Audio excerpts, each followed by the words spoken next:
Olá pessoal, sejam muito bem-vindos, boa tarde. Hoje é dia 5 de junho de 2020.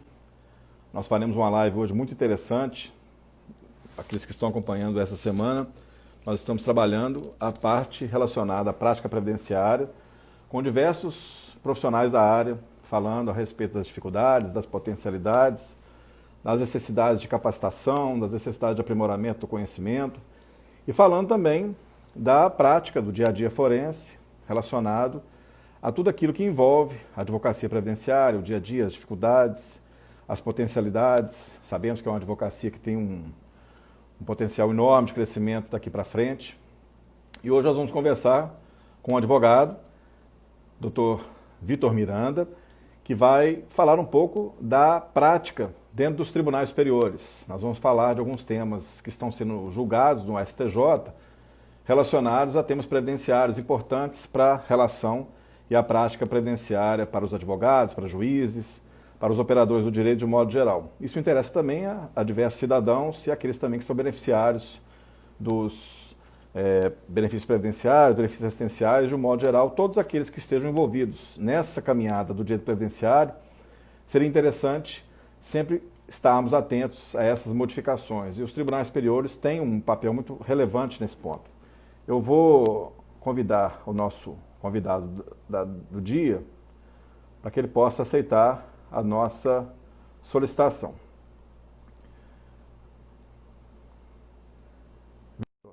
Bem-vindo, boa tarde, aceite o nosso convite para que possamos conversar e iniciarmos essa live desse dia 5 de junho, sexta-feira. Nós estamos aqui finalizando essa semana de discussões e debates. Seja muito bem-vindo, Vitor. Boa tarde. Oi, Fabiano. Boa tarde a todos os colegas, amigos ouvintes. Muito bom. Eu agradeço você ter aceito o nosso convite, né? Você ter tido essa honra de nos dar aqui a presença para falar a respeito do seu trabalho, falar a respeito da atividade do advogado previdenciarista e nós falarmos hoje a respeito dos temas e as teses que estão no STJ relacionadas à matéria previdenciária, que alguns são bem polêmicos. Então, nós selecionamos alguns aí, e você também me passou dentro de um roteiro aqueles temas que você vai abordar, e são importantes para todos nós que estamos dentro da área previdenciária.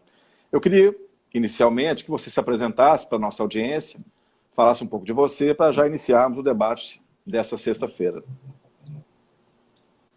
Uma vez mais, obrigado, Fabiano. Obrigado a todos os que estão aí nos acompanhando. Essa rica oportunidade da gente trocar experiências mesmo, vivências. Você com a sua vivência aí enquanto diretor de secretaria da Terceira Vara Federal, aqui da Subseção Judiciária de Governador Valadares, eu com a minha experiência, minha vivência aí de advogado. Estamos aí há 6 anos no exercício da advocacia. Assim que me formei bacharel em Direito, eu fui exercer o cargo de livre nomeação de oficial de gabinete no Tribunal de Justiça do Estado do Acre, isso no ano de 2011, onde permaneci no exercício das funções por 2 anos e 2 meses, iniciando no meio daquele ano de 2011, e lá pude vivenciar a experiência com o direito previdenciário, em razão da competência delegada, né, que a gente tem aí previsão constitucional. E antes mesmo de me formar a bacharel em Direito, eu tive um contato com o direito previdenciário também na qualidade de estagiário, na Subseção Judiciária de Governador Valadares. Fui estagiário no GEF quando ele estava dando os seus primeiros passos, podemos dizer assim. O juizado foi inaugurado em Valadares em setembro de 2007 e eu comecei a estagiar lá em outubro de 2007. Ou seja, acompanhei o juizado lá nas fases de juizado adjunto, depois juizado autônomo, de serviço destacado, e hoje o juizado é uma vara, né, aqui em Governador Valadares, uma vara independente autônoma, dada a pujança, né, a relevância, dentre outros temas, do direito previdenciário, que é um carro-chefe, né, das demandas, podemos assim dizer. E essa experiência com o direito previdenciário, enquanto estagiário, enquanto servidor do Tribunal de Justiça do Estado do Acre, e agora, mais recente, enquanto advogado, desde novembro de 2013, eu posso dizer uma coisa: de tédio, o advogado previdenciarista não morre. Não só o advogado Não só o advogado, como todos aqueles que operam do direito previdenciário. Muitas emoções, muitas emoções. Muitas emoções, até porque a gente lida com vidas humanas, né, conforme você tem bem demonstrado aí ao longo dessa semana, trazendo aí vários profissionais, vários colegas, né, da área do direito para participar e interagir. Ontem a doutora Paula Matos, anteriormente outros colegas aí, na segunda-feira a doutora Alexandrina, e todos, cada um com história, com uma trajetória muito ligado ao direito previdenciário, uns professores, outros professores e advogados, enfim, várias visões do direito previdenciário no campo teórico e no campo pragmático, que é uma questão que a gente tem refletido muito e que eu vejo de muito valor nos teus cursos, Fabiano. A tua preocupação muito humana com essa questão do lado humanitário, de tratar aquele segurado, aquele beneficiário previdenciário. E isso é um diferencial muito grande, porque estamos lidando com almas humanas, né, com interesses de extrema relevância, direitos sociais ali naquele contexto. Com certeza. Não é número, né? São pessoas. Exatamente. E é uma coisa que ainda a gente percebe muito, muito fria no nosso universo jurídico, a gente tem de se aperfeiçoar, e aqui eu faço até uma autocrítica também, de buscar mais humanizar as relações jurídicas, transformar, rever esses conceitos frígidos que nós temos ainda de tratar, às vezes, como números, como estatísticas. Estamos aí num momento extremamente oportuno, né, do Covid, que nos leva a refletir valores, repensar condutas, e é essa uma ideia aí que eu tenho visto no teu exercício profissional, trazendo aqui vários colegas para contribuir de alguma forma. Isso é interessante, a abordagem humana, a gente sempre tem essa preocupação. Você é meu aluno dos cursos que eu tenho, o treinamento. Depois eu vou até te pedir, ao final dessa live, para você fazer um depoimento a respeito de tudo aquilo que você já vivenciou junto comigo nesse treinamento. E para as pessoas que estão assistindo, mesmo que não tenham condição de fazer o treinamento, de caminhar, aprofundar um pouco mais, dar um passo maior nessa carreira previdenciária, se formando em várias outros temas que às vezes os livros e as faculdades não têm essa condição de formar, porque às vezes é o conhecimento estático, você não consegue dinamizar aquele conhecimento, e às vezes nos treinamentos a gente consegue trabalhar isso mais, até num contato mais ao vivo, contato interativo pelo WhatsApp, por outras mídias. A gente percebe a necessidade do advogado de estar com um conhecimento cada vez mais aprimorado. E o tema de hoje, ele tem uma relevância muito interessante para a gente ver que esses temas e teses que estão sendo abordadas pela sistemática dos recursos repetitivos dentro do STJ, nós percebemos claramente que o STJ ele oscila bastante nesses posicionamentos dele. Toda hora ele vai e volta e acaba prejudicando e beneficiando, por um lado, os entendimentos. O maior problema é quando o STJ pacifica, solidifica o entendimento, aí o mundo jurídico percebe que, olha, agora acho que a coisa vai.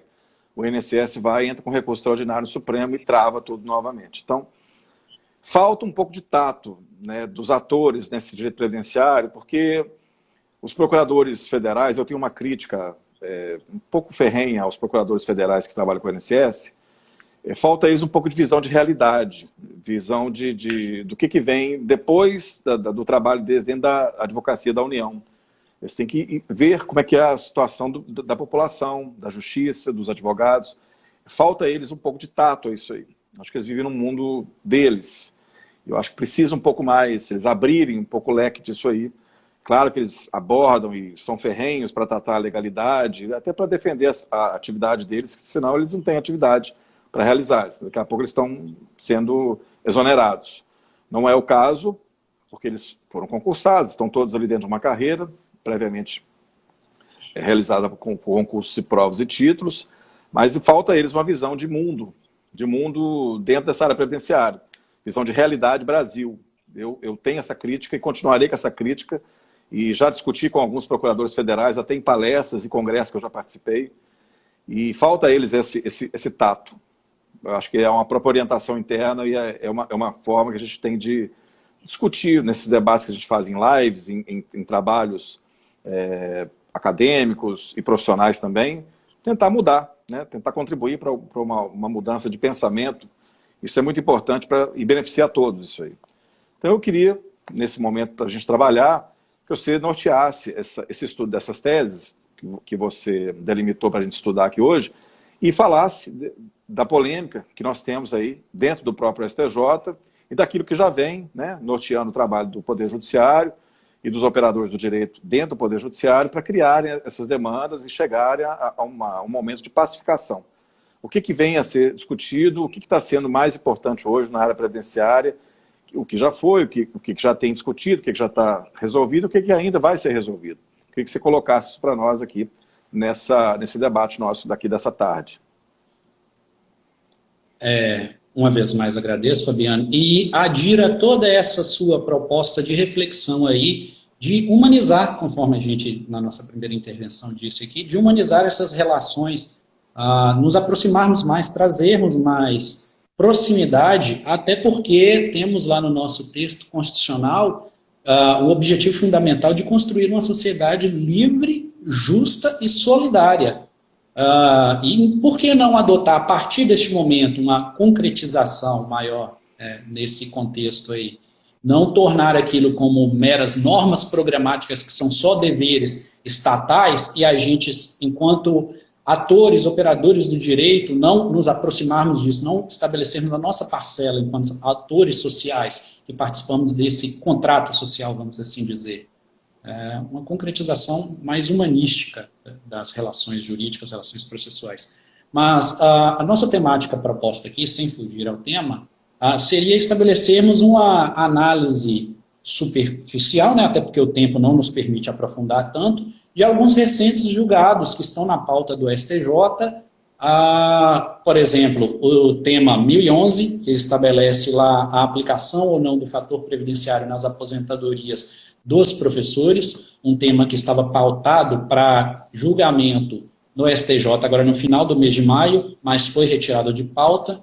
Naquela mesma sessão também estava pautado o tema 1013, que tem a ver com o benefício substitutivo da renda, né, benefício por incapacidade. Temos também o tema 1018, que estava pautado também para julgamento na mesma sessão. Esses três temas, 1011, 1013 e 1018. O 1018 ele fala daquele denominado desaposentação indireta, né, vamos dizer assim, foi até uma alcunha trazida pela Advocacia Geral da União, e daqui a pouco a gente vai explicar na nossa visão o porquê, o que tem por trás dessa alcunha aí.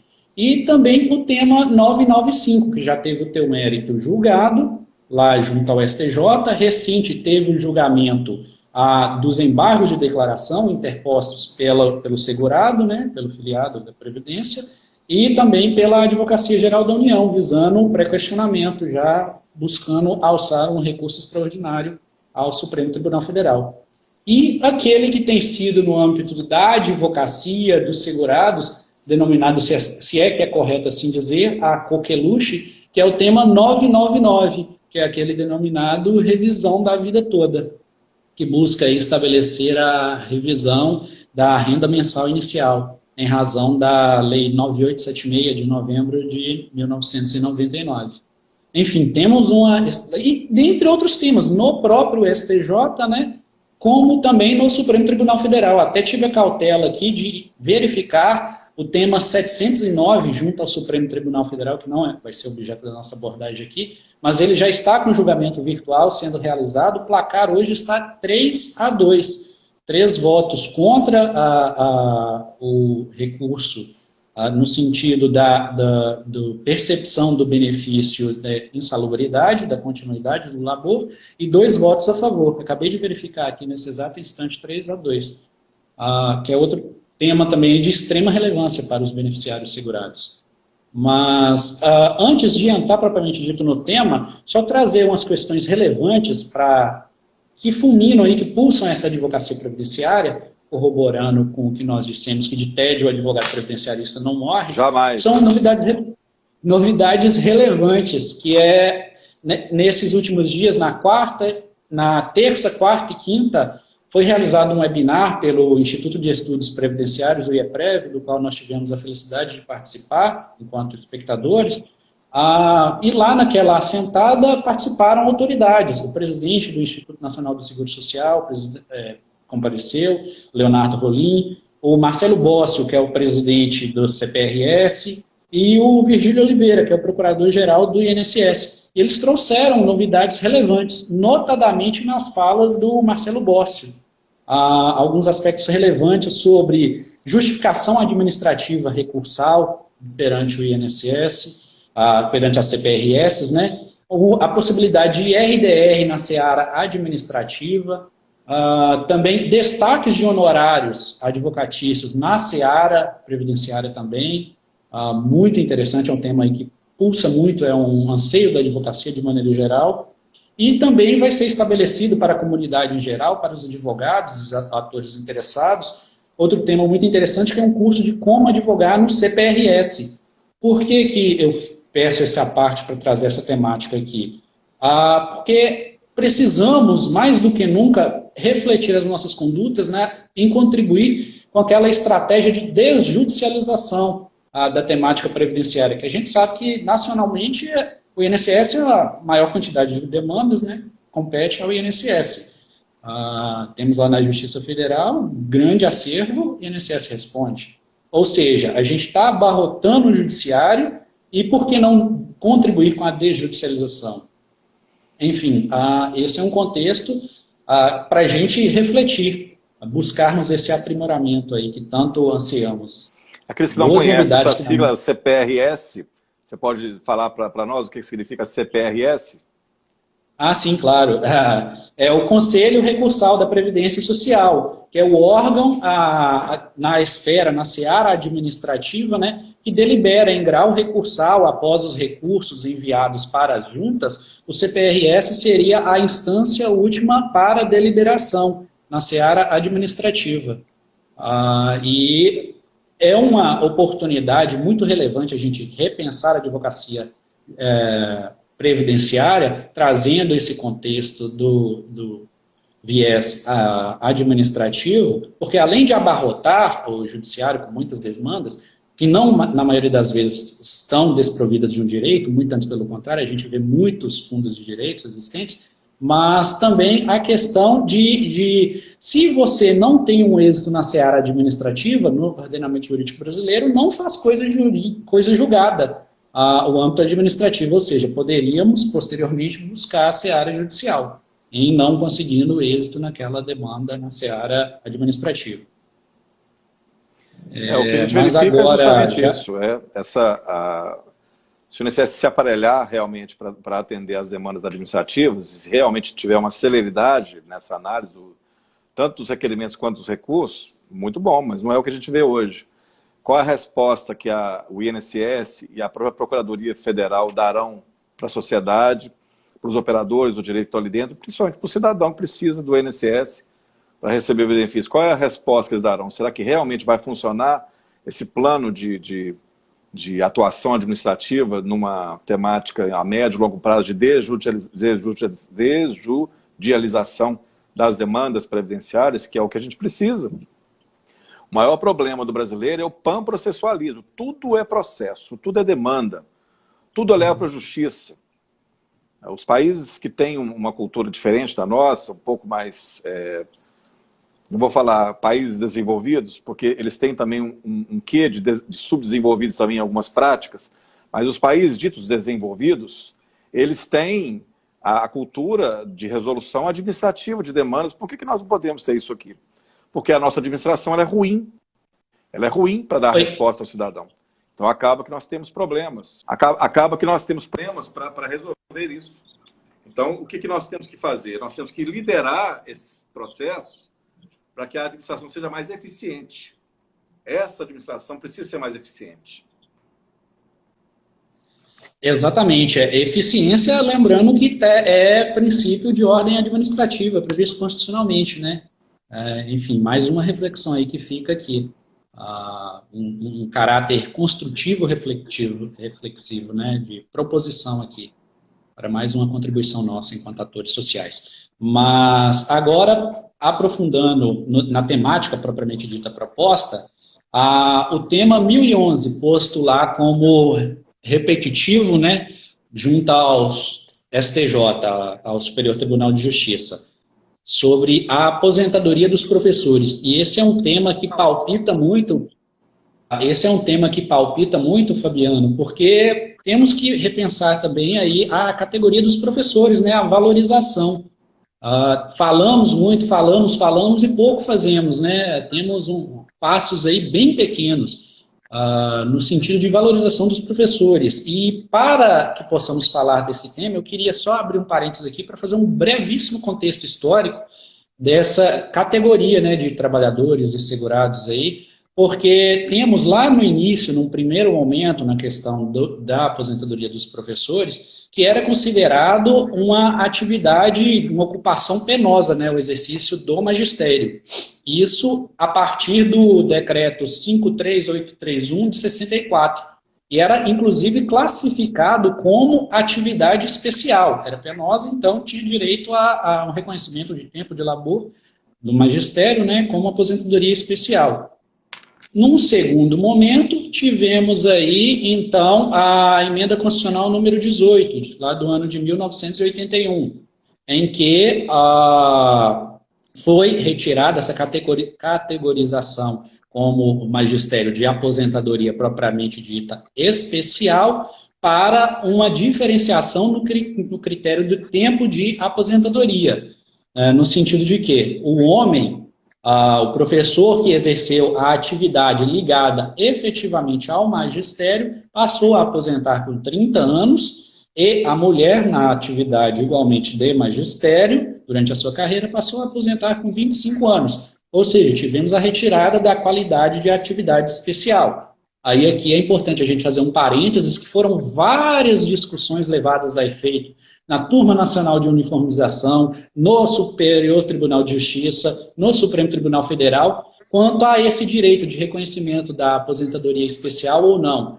por causa dessa mudança aí do regime previdenciário, de aposentadoria especial ou não.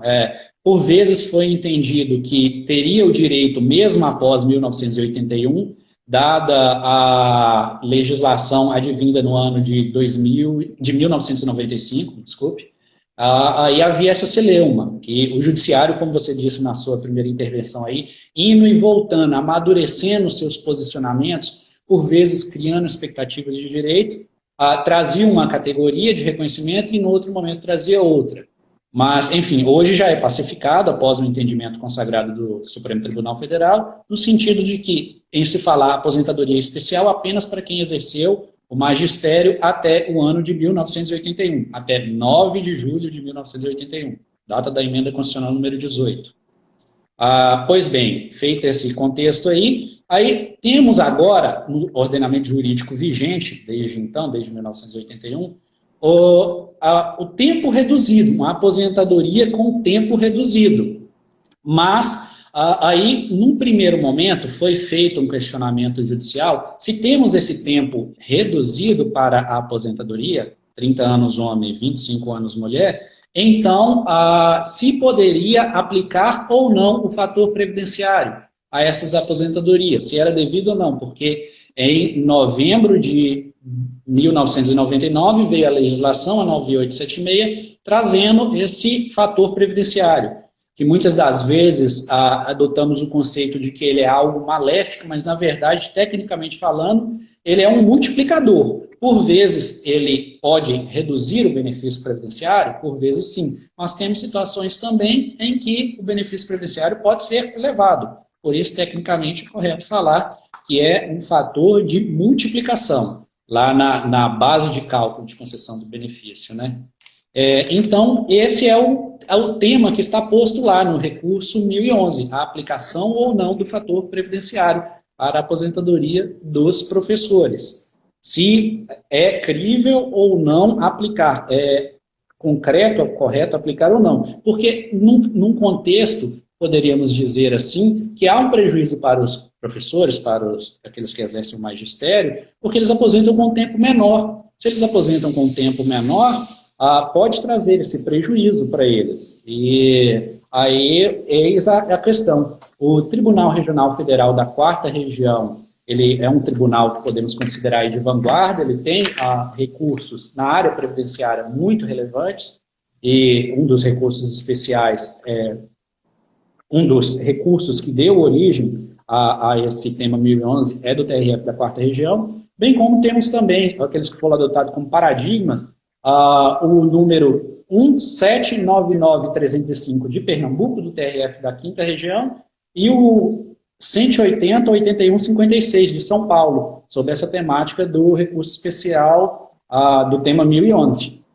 Aí o STJ vai decidir, vai deliberar sobre a aplicação ou não do fator previdenciário. Desse, é um tema que a primeira instância já tá se debruçando sobre ela, né? A primeira e segunda instâncias, né? A aplicação ou não, porque em alguns casos o juiz entende que tem que se aplicar o fator previdenciário, que mesmo que haja uma aposentadoria especial para o professor, o fator previdenciário é para todos. Então, se é uma aposentadoria de tempo de contribuição, tem que incidir o fator previdenciário.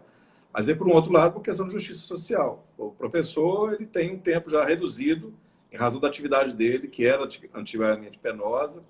Hoje, muitos professores, principalmente professores de educação infantil, eu costumo até brincar que deveriam receber insalubridade dobrada, porque lidam com crianças e as crianças mais diversas possível, com diversas criações, e não se entende assim. Você tem o tempo especial, professor de ensino infantil, fundamental e médio. Os de ensino universitário não têm isso, eles têm outro tipo de abordagem, a legislação é outra, é como se fosse servidor comum. Então é bom, às vezes, as pessoas que não estão ambientadas com esse tema saberem. Somente aplica-se essa aposentadoria especial para professores de ensino infantil, fundamental e médio.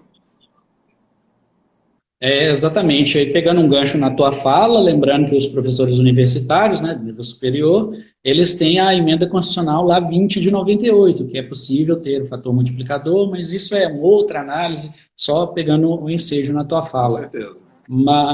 Mas então, a questão aqui, a temática tratada no 1011 é exatamente essa, a aplicação ou não do fator previdenciário. Veremos aí nos dias vindouros quais serão as cenas desse capítulo aí. Esperamos um posicionamento lúcido, coerente do STJ. E muito provavelmente ousamos adiantar aqui que se o posicionamento for no sentido de não aplicar o fator previdenciário, muito provavelmente a AGU, né, deve interpor recurso extraordinário. Não tem dúvida, pode ficar tranquilo. Fica tranquilo. Sabemos. Pouco tempo depois já estará o recurso extraordinário e afetado com repercussão geral no Supremo. Essa é uma das críticas ferrenhas que eu tenho com a Procuradoria-Geral Federal. Ela tem um pouco de critérios para abordar isso aí. Porque se os tribunais, até o STJ, já fizeram esse tipo de análise, claro que vai chegar ao Supremo, vai ter uma decisão política. O Supremo vai ter uma decisão extremamente política e nós estamos lidando com um Supremo hoje extremamente controverso, perigoso. Então, ele vai contar com essa necessidade de remanejar esse tipo de entendimento. Paciência. É o nosso mundo jurídico. E o cidadão fica à mercê disso. Exatamente. Fica à mercê e cria até, num contexto aí, uma insegurança jurídica muito grande, né? Por vezes um posicionamento numa instância judicial, aí por vezes outra, e a gente está adaptando, estamos aí num momento, podemos dizer, de transição do civil law para o common law, se é que é correto dizer isso, né? Mas temos aí institutos de recurso repetitivo, incidente de resolução de demanda repetitiva, incidente de assunção de competência, IAC, entre outras técnicas processuais aí previstas no Código de Processo Civil, mas aí fica nessa celeuma de insegurança jurídica, podemos dizer assim, claramente. Com certeza. Com certeza. Agora, trazendo aqui a contexto, a pauta, o tema 1018, que é aquele que falamos lá atrás, que a Advocacia Geral da União trouxe sob a alcunha de desaposentação indireta. E isso tem toda uma estratégia por trás aí, que me perdoem com as devidas vênias aos colegas, membros da AGU aí, das Procuradorias Gerais Federais, mas essa estratégia aí de alcunhar sobre contexto de desaposentação indireta tem por trás a ideia de trazer o tema 503, que foi julgado lá pelo Supremo Tribunal Federal, da desaposentação, né, que foi inadmitida, foi julgada inconstitucional. Perfeito. Sua análise está perfeita. É para pegar o ministro do Supremo desavisado, não, é desaposentação de novo. Então, manda, acabou. Vamos dar provimento ao recurso do INSS, que não tem desaposentação mesmo, não. Acabou. Só que na análise não é isso que está sendo feito. O perigo de se fazer esse tipo de interpretação, de estratégia para a argumentação, é uma argumentação perigosa, que é danosa ao próprio mundo jurídico. E como, Fabiano, e como a gente vê aí, e fica uma vez mais a nossa crítica aqui, mas não no sentido desconstrutivo, mas no sentido de reflexão mesmo, por parte desses atores. Brilhantes, são pessoas capacitadíssimas. Eles passaram num concurso, que é um concurso não é fácil, tem uma carreira brilhante, então haveria necessidade deles terem um pouco mais de humanidade no trabalho deles. Saírem um pouco dessa legalidade extrema que eles gostam de trabalhar e lidar um pouco com a realidade brasileira. Eles precisam de ter um pouco de noção de Brasil. Eles não têm, infelizmente. Data máxima vênia, não tem noção de Brasil.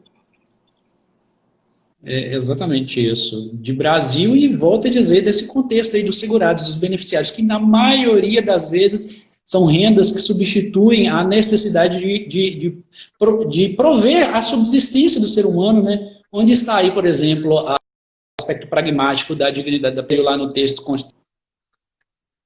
constitucional, sem concretude, um princípio constitucional que nos é tão caro enquanto seres humanos. Com certeza. É perigosíssimo esse tipo de interpretação. Ele coloca por terra muita coisa que já está consolidada. A gente poderia ter um debate aqui durante 5 horas sobre esse tema aqui, que são temas que, para mim, são muito caros, termos constitucionais. Agora, você vê um Brasil, um país que precisa de uma Constituição que disciplina, num artigo 5º, 78 incisos de direitos e garantias fundamentais. E o brasileiro não é tido a ter deveres, ele gosta mais de direitos. O dever, ele gosta de passar ao largo do dever. Só que é uma máxima padrão de todo o ordenamento jurídico, que a todo direito corresponde a um dever e vice-versa. A todo dever corresponde a um direito. Você não pode, você tem limitações para exercer seu direito, não é maximizar direitos. Existe eu não sei se existe ainda uma preparação, o povo ainda está começando a se preparar para entender isso. Aí, isso leva a diversos matizes de discussão política, ideológica, não é o nosso caso aqui agora.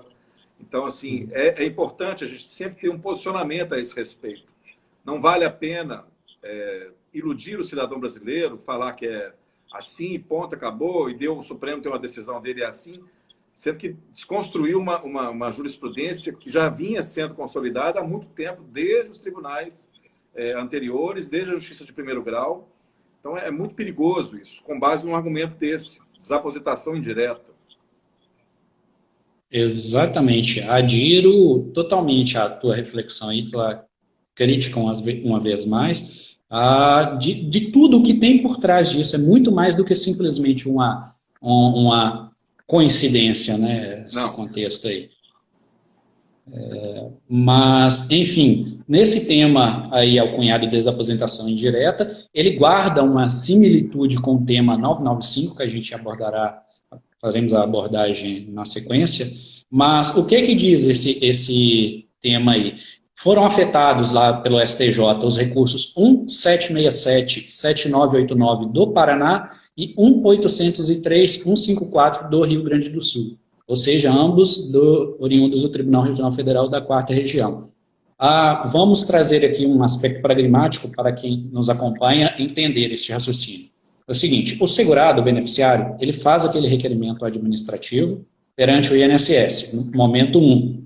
Aquele requerimento ele é negado administrativamente, nesse contexto do momento 1, requerimento e negativa. Ocorre, então, posteriormente, no momento 2, a interposição de um recurso administrativo, juntas de recurso ou CPRS, conforme falamos lá anteriormente. Tem essa tramitação na seara administrativa. Em razão daquela negativa inicial, temos o momento 3, que é o quê? O ajuizamento de uma ação judicial, para questionar aquela negativa, aquele indeferimento. E um quarto momento que poderíamos dizer ocorre a implementação de requisitos para a concessão daquele benefício, para a concessão de um novo benefício, para a concessão de um novo benefício distinto daquele que foi feito o recurso para a seara administrativa e ou a ação judicial. Pois bem, A pessoa, o segurado, o beneficiário, o trabalhador, ele procura o INSS, faz um novo requerimento administrativo. Pois bem, a esse requerimento administrativo é reconhecido a contraprestação, ou seja, o direito, implementação do benefício. Nesse ínterim desses 3 momentos, aquela ação judicial prevista lá no momento 3 tem o seu provimento, o reconhecimento do direito. Aí como é que ficamos então? Temos um reconhecimento de um benefício na seara administrativa, denominado aqui um momento 4, e temos também o provimento jurisdicional, denominado aqui momento 3. Ou seja, temos esse, entre aspas, descompasso aí. Como é que fica, então? No momento que você tem a concessão de um benefício previdenciário, reconhecido a posteriori na seara administrativa, e temos também um reconhecimento judicial. Como que fica a diferença, os retroativos desse benefício? Aí tem um contexto de o segurado, que teve aquele direito reconhecido na esfera judicial, poder receber o benefício que melhor lhe convém. Por que isso? Temos aí a Instrução Normativa 77 de 2015, que possui lá a previsão, em alguns dos seus textos normativos, do que a gente denomina direito ao melhor benefício. Então, o segurado vai ter o direito de receber aquele benefício com valor a maior, que ele implementou supervenientemente o direito à concessão daquele benefício, bem como os retroativos, porventura, decorrentes da ação judicial. E é esse o contexto que está em discussão lá no STJ, nesse tema 1018. O direito a receber esses retroativos gozando daquele benefício que foi concedido na seara administrativa.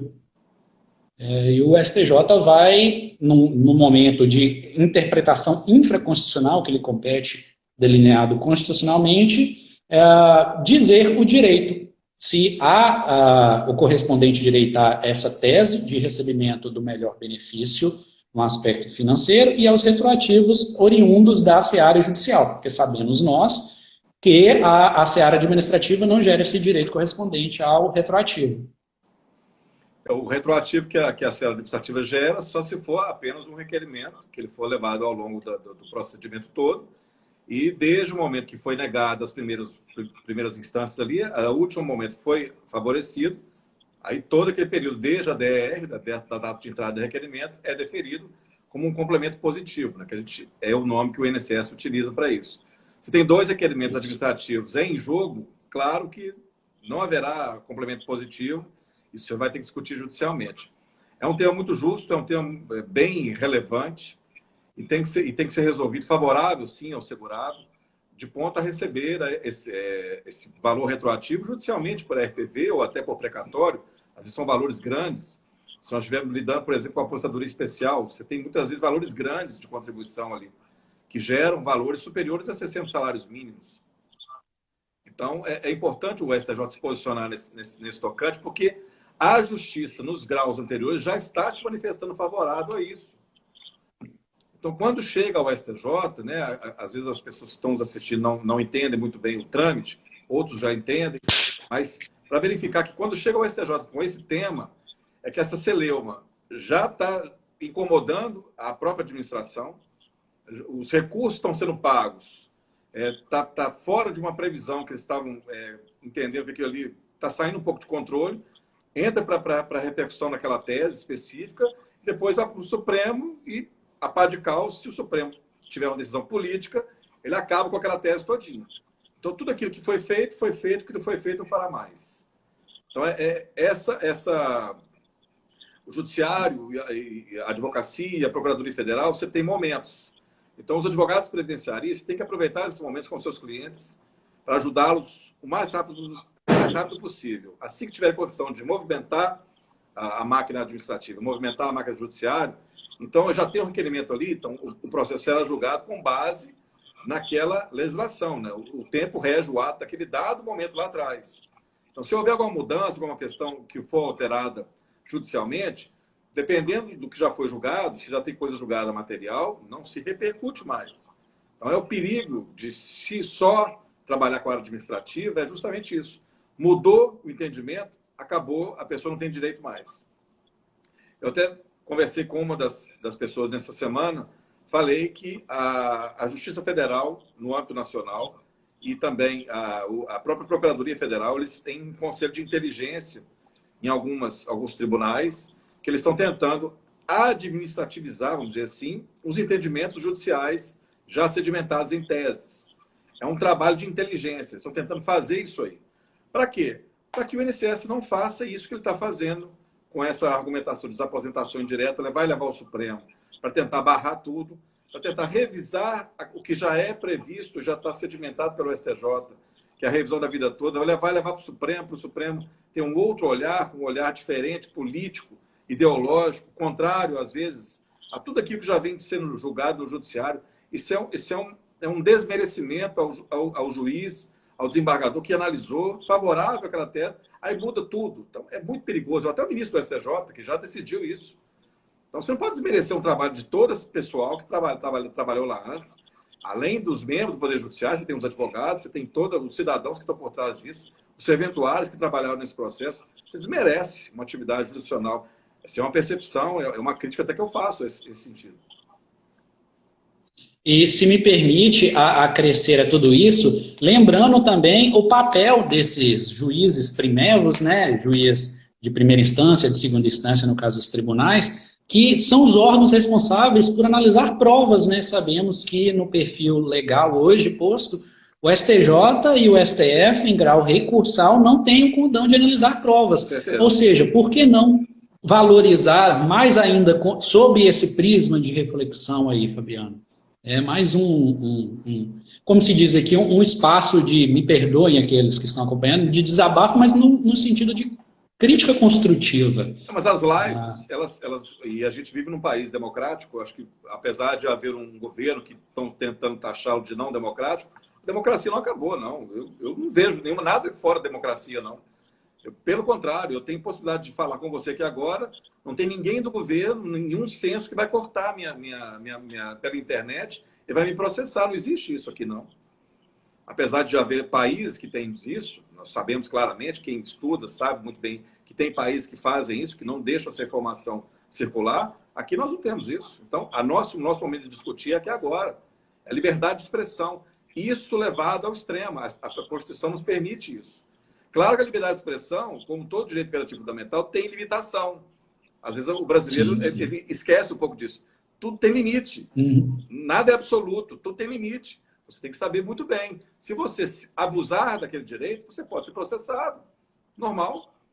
O que nós estamos conversando Exatamente. Aqui com uma normalidade são críticas educadas, são críticas pontuais de profissão, da profissão mesmo, do dia a dia, que isso afeta não só o profissional, mas o cidadão que está lá na ponta esperando uma solução do caso dele.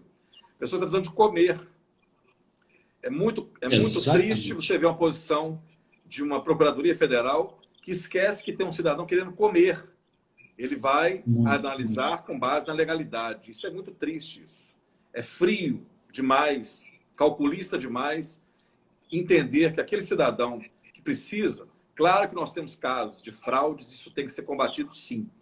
Mas você não pode entender que todo brasileiro é uma fraude. Isso não pode. Isso não pode. Exatamente. Isso é muito perigoso. Muito perigoso mesmo. E a gente vive aí ainda sob os auspícios de muitas fraudes, de lado a lado, né, em todo o sistema. Em outro momento, houve uma abordagem aqui, uma fala sua, que eu parabenizo uma vez mais. Por exemplo, de estiparmos da advocacia, do universo de nós, atores advogados, a atuação predatória, uma advocacia lesiva, em que, infelizmente, lamentavelmente, temos aí colegas que subtraem esse numerário que é tão caro para o segurado, para o beneficiário. Ficam aí, a gente tem notícias de colegas que ficam com cartões de benefícios, cobram prestações extorsivas, para não dizer uma palavra mais forte aqui, e lesam a profissão, a classe, e prejudicam todo um sistema de maneira geral. Tivemos aí recente também o âmbito desses benefícios, né, o BEM ou BEPER, né, esses benefícios emergenciais em razão da Covid, vários recebimentos fraudulentos aí, até por servidores de escalão da área militar, o que é triste isso. Nós ainda, como você disse na sua fala anterior, passamos ao largo das nossas correspondentes obrigações e deveres. Com certeza. Vamos continuar aqui os temas, que senão a gente fica Vamos aqui lá. ideologicamente falando 5 Porque horas. São temas o debate muito começa, interessantes né? de falar. Eu adoro discutir política. Eu não sou partidário, mas eu sou político em temas ligados à política na sua raiz. Aristóteles, eu gosto de discutir política na sua raiz. Platão. Eu não sou partidário, não tenho ideologia partidária me causando nenhuma discussão aqui, não. Sim, ótimo.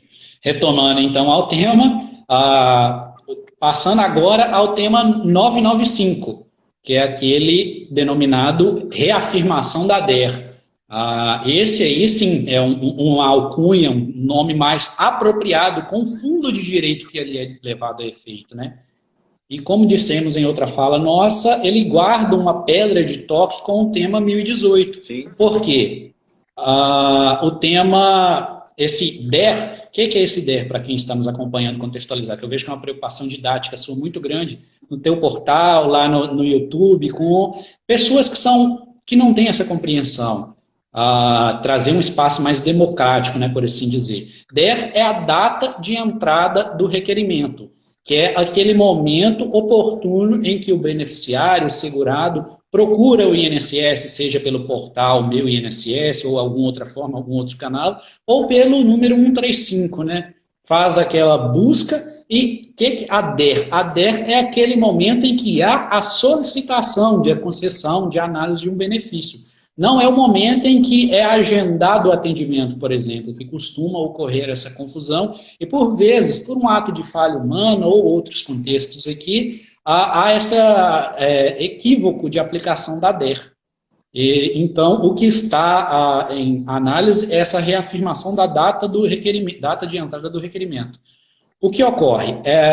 O STJ emendou o seu entendimento, lembrando aqui, fazendo uma rápida intervenção, que esse tema 995 já teve o mérito julgado perante o Superior Tribunal de Justiça, o STJ, e teve embargos de declaração que foram opostos também pelo segurado do processo, né, vinculado à afetação, bem como pela Advocacia Geral da União. A AGU, por óbvio, visando estabelecer o pré-questionamento, né, que é um requisito processual, constitucional, para que o recurso suba às cortes superiores, né, no caso ao Supremo Tribunal Federal.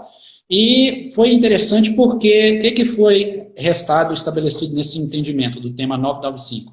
É a possibilidade de computar o tempo de contribuição, que é aquele tempo efetivamente vertido em razão de labor de contribuição, posterior ao ajuizamento da ação, com reafirmação da DER, data de entrada do requerimento, para o momento de implementação dos requisitos necessários à concessão do benefício previdenciário.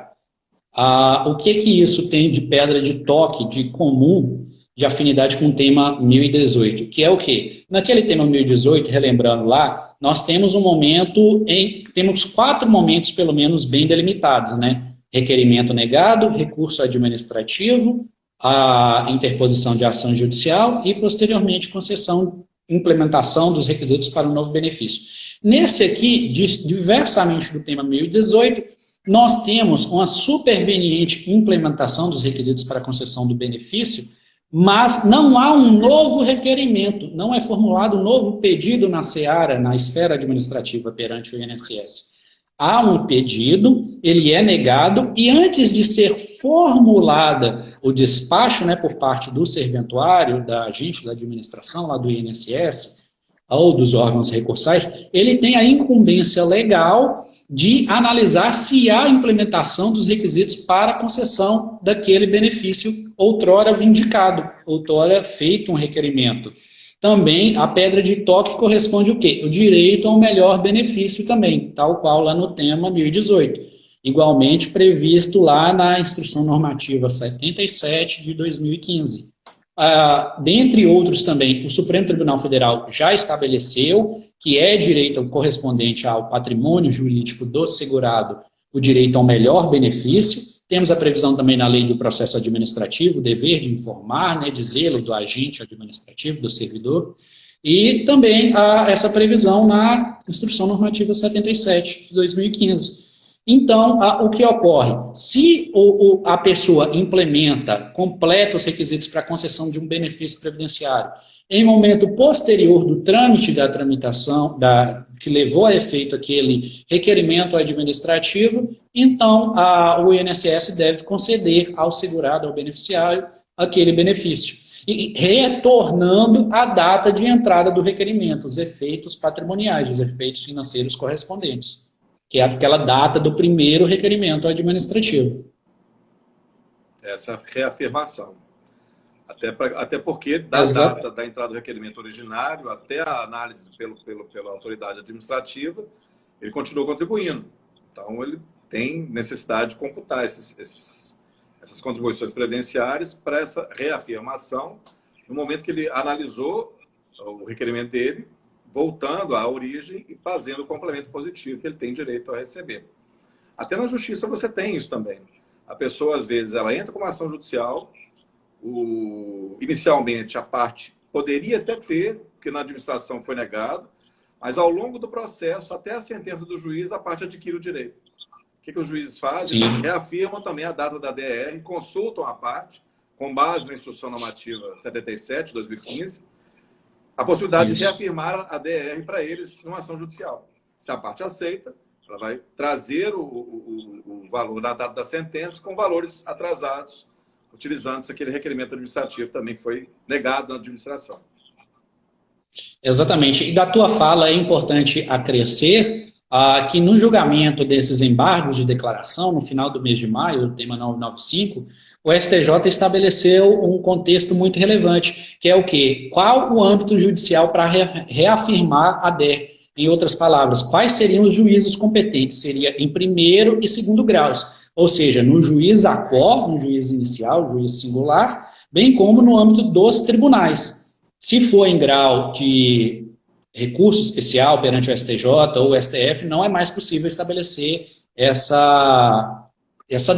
reafirmar essa DER. Até porque eles não analisam mais prova, né? É só nos juízos originários, né? Nos juízos ordinários, porque eles não vão trabalhar prova. Então, e isso demanda, a reafirmação da DER demanda prova, demanda análise de prova. Não basta apenas a tese que vai ser analisada por eles. Então, é importante deixar isso bem consignado, né? Isso. E também, no mesmo julgamento desses embargos de declaração, o STJ firmou também aquele entendimento com relação à mora da administração pública para os benefícios previdenciários, que em caso de reafirmação da DER, que suponhamos, no aspecto trazendo aqui elucidativo, exemplificativo, o juiz reafirmou a DER em novembro de 2019.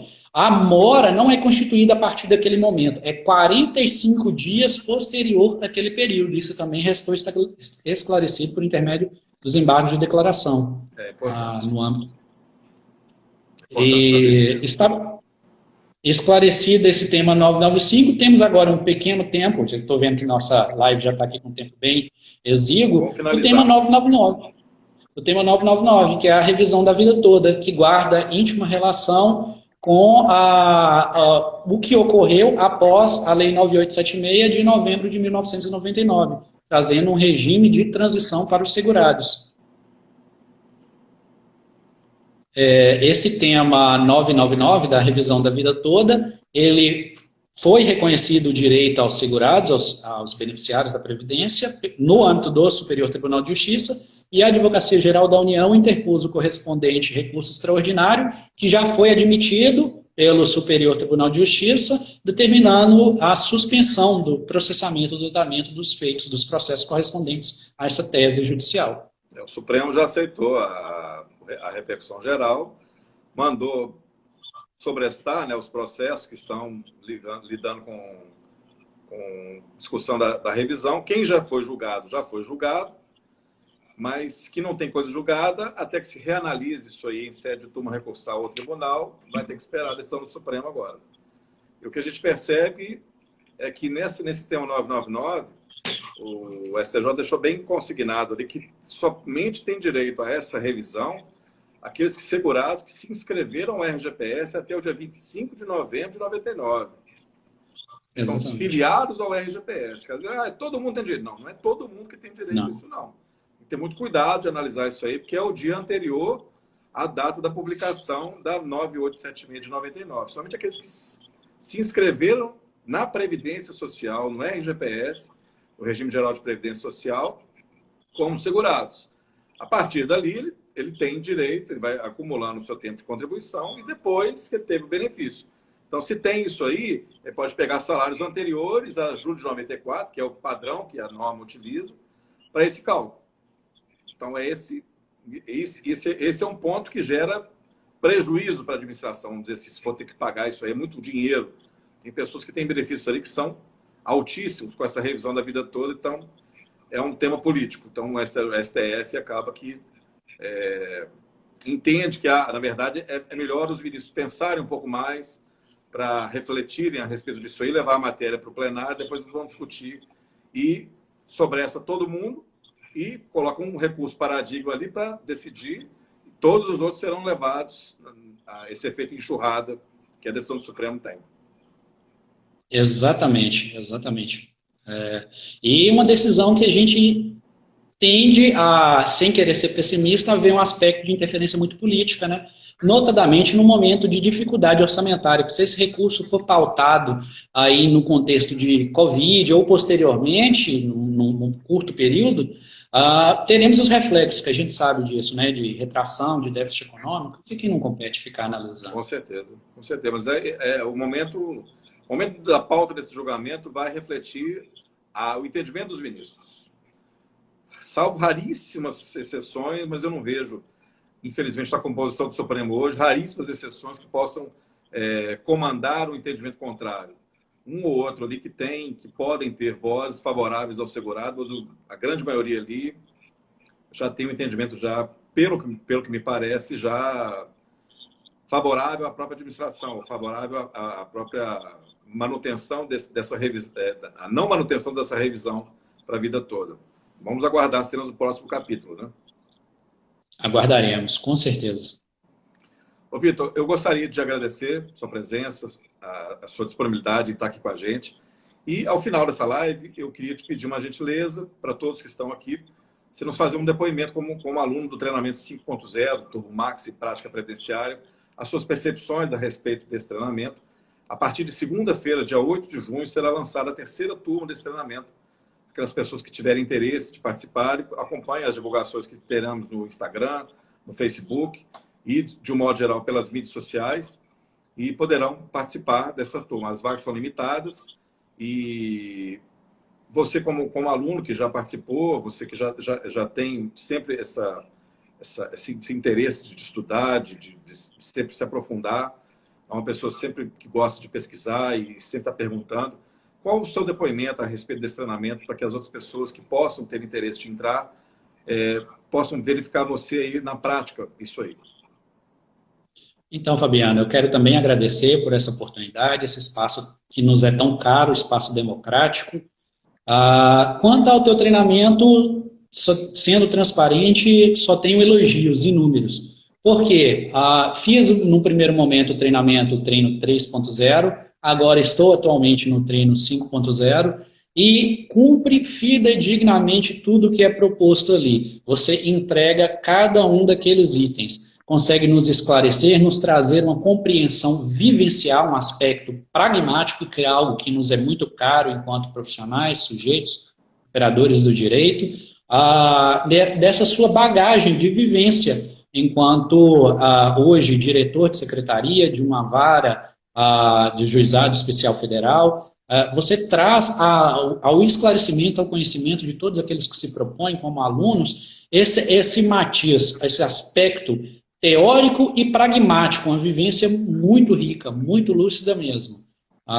Traz um engrandecimento para aqueles que se propõem a refletir, a querer buscar informações, se qualificar. Eu só tenho a agradecer por ser o teu aluno e também por esse espaço democrático aqui que nos é oportunizado, Fabiano. Muito, muito obrigado. Eu te agradeço. Gente, muito obrigado pela participação, pela presença aqui nessa live. Vitor, um abraço, bom fim de semana. Abraço a todos, muito obrigado. Tchau, tchau, gente. Obrigado, boa tarde. Tchau, tchau.